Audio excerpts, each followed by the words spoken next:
გულწასულ ბავშვს ვასულიერებდით, გაუპატიურებული, როდესაც მოიყვანეს. და ზუსტად მახსოვს ის რუსი, რომელიც ფანჯარაზე ავიდა და წყალს რომ ვითხოვდით, დააშარდა ამ ბავშვს. აჰა თქვენ წყალი მოასულიერეთო. ვენერა მეშველიანი, ახალდაბა, ოჩამჩირე. 1993 წელი. საავადმყოფოში მოიტანეს შუაზე ხერხით გადაჭრილი გოგონას, ცისიკოს გვამი წერილით.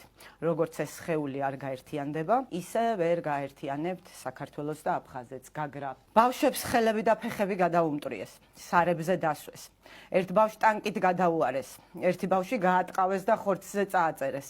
ქართული ძაღლი იყიდება კუპონზე. ხეზე იყო პატარა ბავშვი გაკრული, ქვედაბოლო ეცვა ლურჯი ყვავილებით. ბავშვი არ ჩანდა, რადგან მუცლის ზემოთ კანი ქონდა ათლილი.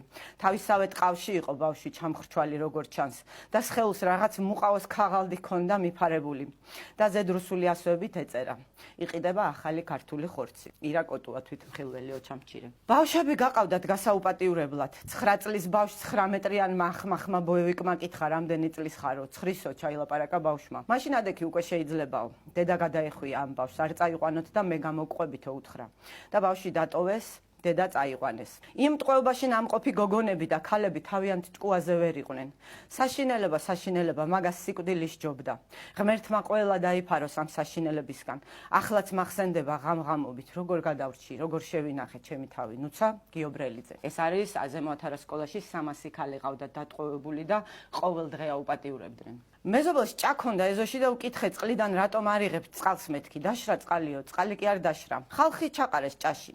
ჭები ავსეს მკვდრებით. ნუცა გიობრელიძე დარსალი, ახალდაბა ოჩამჩირე 1993 წელი. ეხლა მე მინდა წავიკითხო, ვინ აკეთებდა ამ ყველაფერს, ვინმეს არ ეგონოს, რომ ამას აკეთებდნენ აფხაზები. რუსული შენაერთების ჩამონათვალი, რომლებიც მონაწილეობდნენ ქართველების გენოციდში. შავი ზღვის ფლოტის სამხედრო საზღვაო დაჯგუფება, მეთაური ადმირალ კასატანოვი. 653 საზენიტო, სადესანტო, სარაკეტო პოლკი. განსაკუთრებული დანიშნულების ფსკოვის დივიზიის ქვედანაყოფი. 901 სალკეული სადესანტო მოიერიშე კრიმსკი კამსამოლეც. აი ეს ყველაფერი აქ რუსეთს ჩვენთან მოწყობილი, მაშინ როდესაც საქართველოში არც ნატოს ჭაჭანება იყო და ევროკავშირის საერთოდ არ არსებობდა. ხო და მე მაინტერესებს ბატონი ზურაბისგან, თქვენ რომ ყოფილიყავით, აი მაგალითად ცისიკოს მამის მდგომარეობაში, ან იმ ქალების ქმრის მდგომარეობაში, რომლებსაც ცოლებს უპატიურებდნენ რუსები.